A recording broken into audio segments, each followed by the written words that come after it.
In the spring of 1987, Dale Richard walked to the edge of his cornfield, looked at 40 acres of perfectly good ground, and decided not to plant a single seed. His neighbors watched from the road. They didn't wave.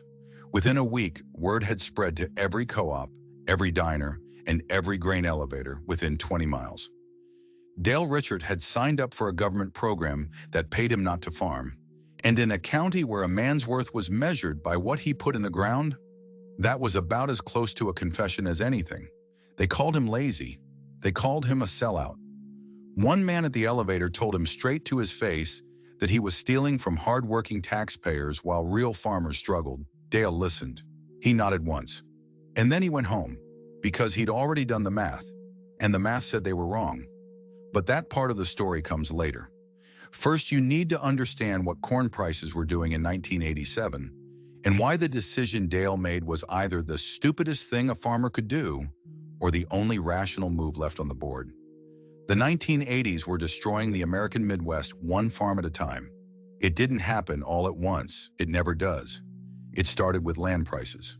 In the 1970s, corn had hit record highs, over $3 a bushel, and the federal government was practically begging farmers to produce more. Export demand from overseas was strong. Lenders were pushing operating loans like they were going out of style. Farmland in Iowa, Illinois, and Nebraska doubled in value, then doubled again. Farmers borrowed against that land to buy more land, to buy newer equipment, to plant more acres. The logic was sound on paper, but markets don't care about logic. By 1981, corn prices had already started sliding. By 1983, they were under $3. By 1985, they were flirting with $2.20. By 1987, Dale Richard was looking at a cost of production around $2.10 per bushel. Seed, fertilizer, chemicals, fuel, equipment, and the operating loan he carried every spring. And a market price that left him maybe a dime of margin on a good year. A dime per bushel.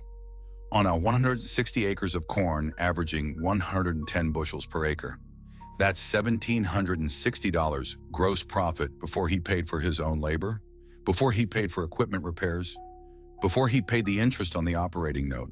Dale sat at his kitchen table in February of 1987 and stared at those numbers for a long time. Then he drove to the county USDA office and asked about the Conservation Reserve Program. The CRP wasn't new. Congress had created it in 1985, tucked inside the Farm Bill, as a way to address two problems at once: collapsing commodity prices driven by overproduction and soil erosion that had been stripping topsoil off marginal land for decades. The deal was straightforward. A farmer with eligible acres, typically highly erodible ground or land near waterways, could sign a 10-year contract with the federal government. In exchange for taking those acres out of production and planting them to grass or cover, the government paid an annual rental rate based on the productivity of that ground. Dale's 40 acres along the creek bottom qualified. The rental rate they offered him was $41 per acre per year. $4,100 annually, guaranteed for 10 years, for not growing corn. On paper, that sounded like a bad deal compared to farming the ground. Except the corn wasn't making money. It was barely breaking even. And that was before a bad year came along. A drought, a wet spring, a sudden price dip, and turned that thin margin into a real loss.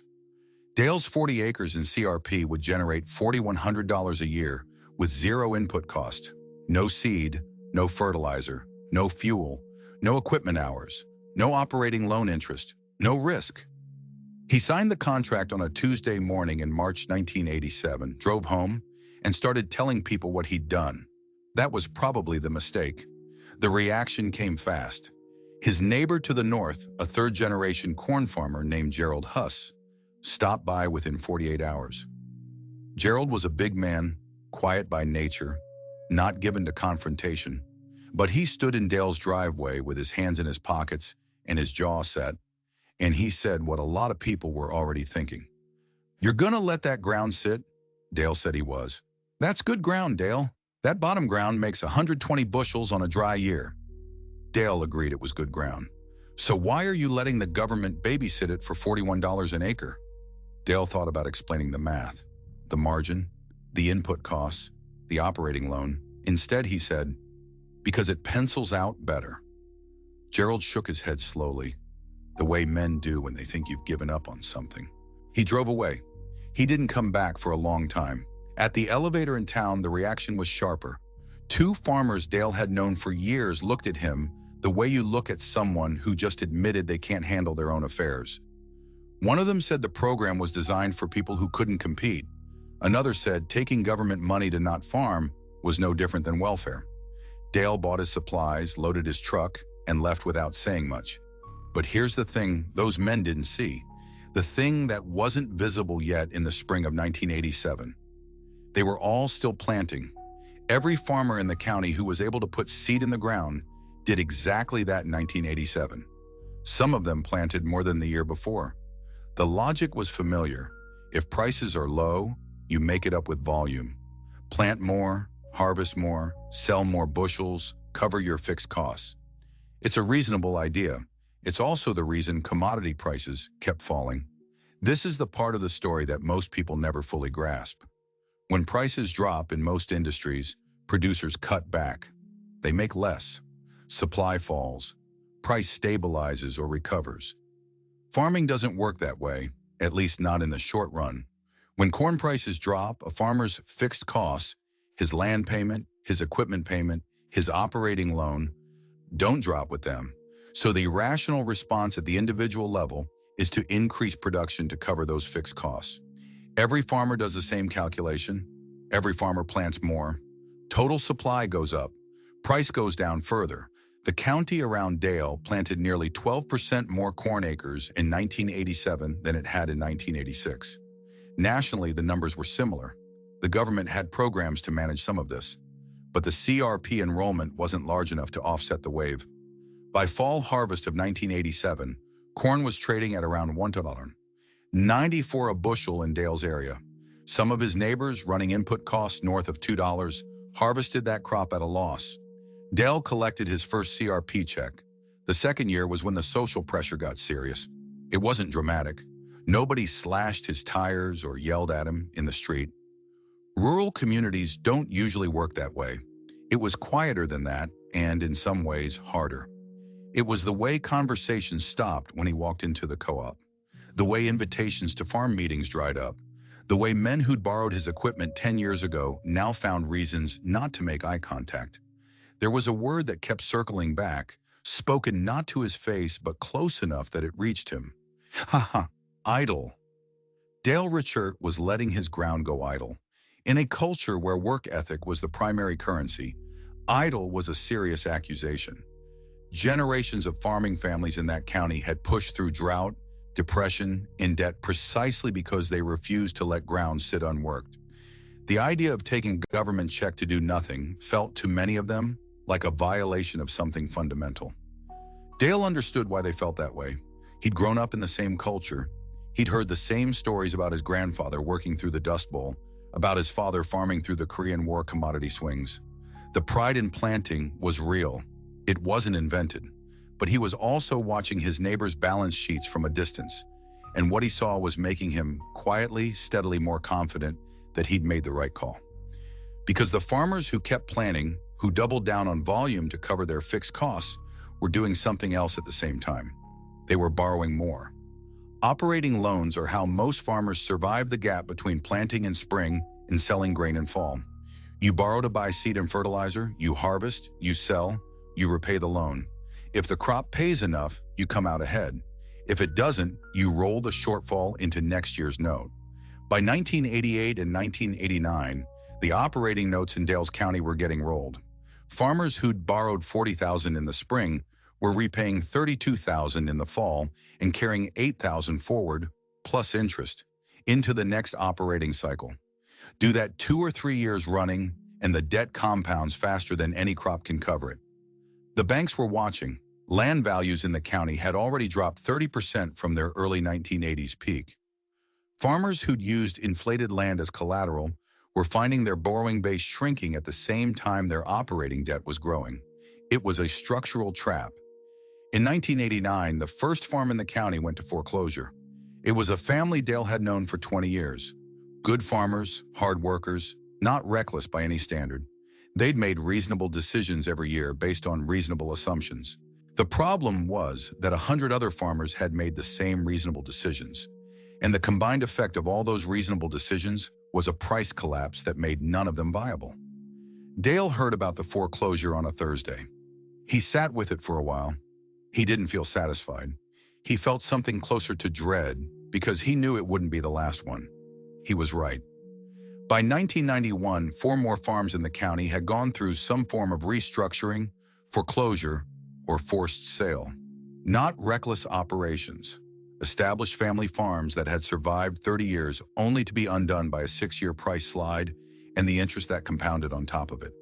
The men who'd called Dale idle in 1987 were carrying operating loans that would take a decade to unwind. Some of them never did. That's when the real shift began. It didn't happen publicly. Nobody held a meeting to reassess Dale Richards' decision-making. Nobody called him up to say maybe he'd been right, but the quality of silence around him changed. Where it had been hostile, it became something more like complicated. Gerald Huss, the neighbor who'd shown up in Dale's driveway in 1987, ran into him at the implement dealer in 1990. Gerald's operation was still intact. He was a careful manager, conservative by nature. But he was carrying more debt than he wanted, and he knew it. They talked for a few minutes about parts prices, about the weather, about nothing important. As Gerald was leaving, he stopped. "That CRP check coming in steady?" he asked. Dale said it was. Gerald nodded once, looked at the floor, looked back up. "Wasn't the worst idea you ever had." He walked out before Dale could respond. But that was as close to an apology as the county was going to produce, and Dale knew it. Here's what was happening on those 40 acres while all of this played out. The ground Dale had enrolled in CRP was creek bottom ground, as Gerald had said.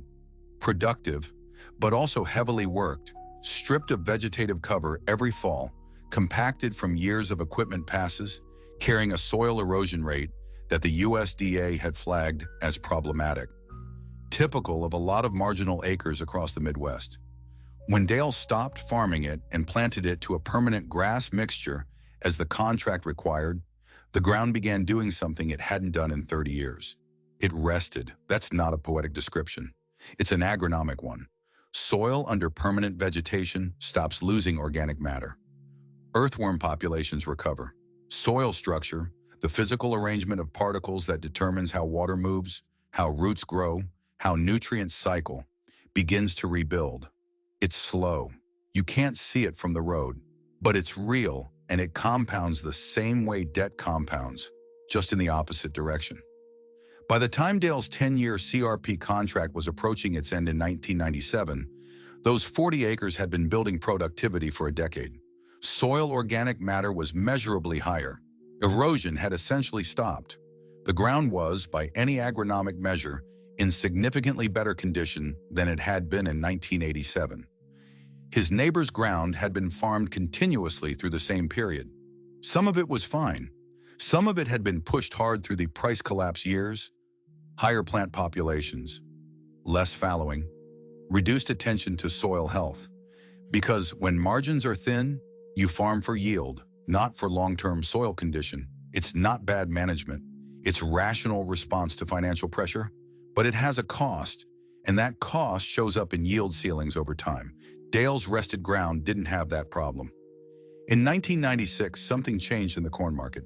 Demand, domestic ethanol production, export recovery, a drought-reduced crop in key growing areas, started pulling against a supply that had finally begun to contract as CRP enrollment removed marginal acres nationally and as farm consolidation reduced total planted area. By late 1996, corn prices had climbed above $5. We use $0.00 a bushel in some markets. By early 1997, they were still elevated, trading in the $3, $50 to $4, near-zero range, significantly above cost of production for most Midwest operations. The price recovery wasn't permanent. Nothing in commodities ever is, but it was real and it lasted long enough to matter. Dale's CRP contract expired in early 1997. He enrolled the cleaner upland portions for another term and brought the 40 creek bottom acres back into production. He planted them to corn in the spring of 1997, at a market price that would have seemed like science fiction in 1989, and the ground produced. His first-year yield on the recovered creek-bottom ground came in at 138 bushels per acre. Not a record, not exceptional by modern standards, but substantially above what that ground had been yielding in 1985 and 1986, the years before the CRP contract, when it was tired and eroding and carrying 10 years of continuous row crop fatigue. On paper, the math from that 1 year almost covered what the skeptics had always said he'd given up. Almost. But that misses the point entirely. The point isn't that Dale came out dramatically ahead. The point is that he came out. By 1997, when Dale was farming that recovered ground at profitable prices, 5 farms in his county that had been operating in 1987 were gone. Not restructured, not sold to a son or nephew. Gone. The land was now owned by larger operations or held by banks that had foreclosed and sold to the highest bidder. The men who'd called Dale idle weren't all gone. Several of them had made it through the decade, battered but intact, carrying debt loads they'd spent another 10 years working down. They were survivors. Nobody should minimize that. Farming through the late 1980s and early 1990s in that part of the country was genuinely brutal, and the men who held on deserve credit for it. But here's the question worth sitting with. Would you have planted anyway? In the spring of 1987, with corn at $1, $94 in input costs above $2, $9 in an operating loan that rolled a little larger every year, would you have kept planting because that's what farmers do? Because your father planted and his father before him, and you weren't going to be the one who let the ground sit idle? Most people would have. Most people did. That's not a criticism. It's crowd psychology, and it operates just as powerfully in a farming community as it does on a trading floor or in a boardroom. When everyone around you is doing the same thing, the act of doing something different requires a level of social willingness that most people genuinely don't have. The pressure to conform isn't weakness, it's human. Dale Richert wasn't braver than his neighbors. He wasn't smarter in some fundamental way. What he had was a capacity to sit alone with an uncomfortable set of numbers and let the numbers tell him what to do instead of letting the culture tell him. That's harder than it sounds. I talked to Dale about those years recently. He's in his 70s now, still farming the home place, though he's handed off most of the day-to-day operation to his son. Did you know it was going to work out? I asked. He thought about it. No, I knew the math was better. I didn't know the market was going to recover the way it did in 96 and 97. I didn't know the soil was going to come back the way it did. I thought it probably would, but I didn't know. So you were guessing? I was managing risk, he said, and there was nothing arrogant about the way he said it, just matter of fact. Farming is always guessing, but some guesses have a floor and some don't. The CRP had a floor, $41 an acre, guaranteed for 10 years. The corn didn't have a floor. It could go to $1, $50. It could go lower. I didn't want to be exposed to that. Were you worried about what people thought? He was quiet for a moment. I was, more than I admitted at the time. When Gerald came by that first spring and looked at my empty field like I'd done something shameful, that stuck with me. I grew up here. These were my people. I didn't want them thinking I'd quit. But you didn't change your mind. No, because I kept coming back to the same question. If the ground isn't making money, why am I farming it? The pride of planting isn't worth a foreclosure, and I had seen enough foreclosures by then to know they don't happen to bad farmers. They happen to farmers who ran out of margin.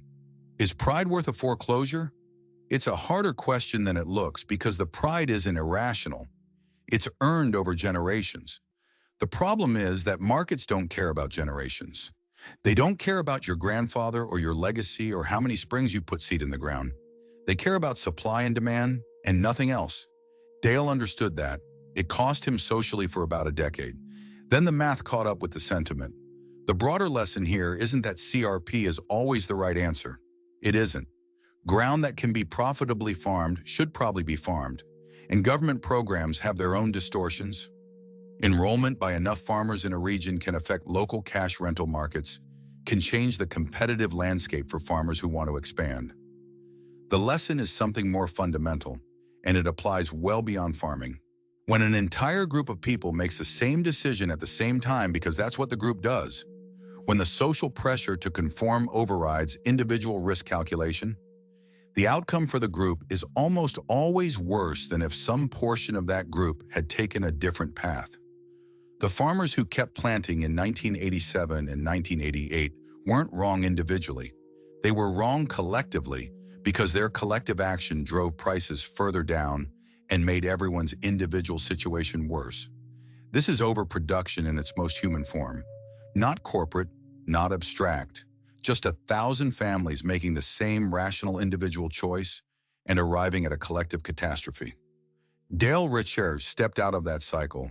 He absorbed the social cost, the sidelong looks, the word idle, the years of complicated silence, and in exchange he got a floor under his income, a recovery in his soil, and a position of relative strength when the market turned. He didn't win because he was right and everyone else was wrong. He won because he was willing to be wrong publicly for long enough that the math could prove itself. That's not a comfortable thing to hold up as a model, but it's an honest one. The 40 acres along the creek are still in grass today.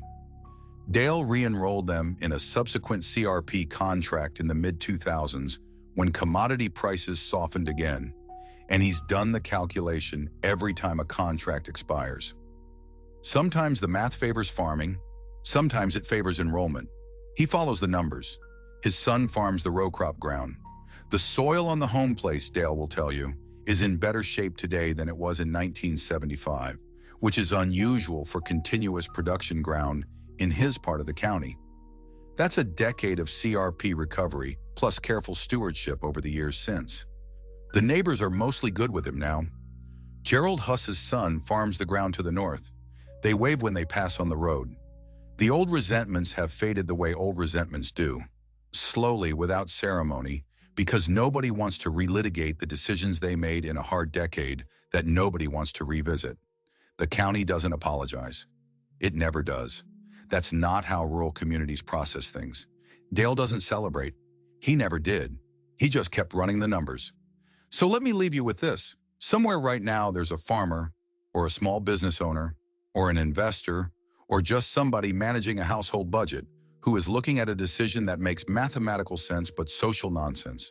The numbers say one thing, the crowd says another, the culture says another, and the pressure to go along, to do what everyone else is doing, to not be the person who lets the field go idle, that pressure is enormous and largely invisible and almost impossible to resist without a very clear head. Dale Richard resisted it, not because he was certain he was right, because the alternative, running inputs at a loss, rolling debt, crossing his fingers that prices would recover before his operating note got called, had no floor. And he wasn't willing to farm without a floor. Sometimes survival looks like surrender. Sometimes the hardest discipline isn't working through a bad situation. It's recognizing when the situation itself is the problem and stepping back from it, even when stepping back costs you something real. Is that easy? No. Is it popular? Clearly not, at least not for the first 10 years. But Dale Richard is still farming, and some of the men who called him idle in 1987 aren't. Make of that what you will. If this story made you think differently about risk, about crowd psychology, or about what it actually takes to survive a long down cycle, drop a comment below. I want to know, would you have signed that CRP contract? Or would the empty field have been too much to live with? Hit subscribe if you want more stories about the farmers who made unconventional calls, took the social heat, and lived to explain it. And share this with someone who's being told the only way forward is to do more of what isn't working. The county called Dale Richard idle for a decade. Then the market recovered and the ground came back, and the men who'd borrowed the most had the least left to farm with. That's the difference between discipline and stubbornness. Sometimes it just takes a while to know which one you're looking at. Thanks for watching. I'll see you in the next one.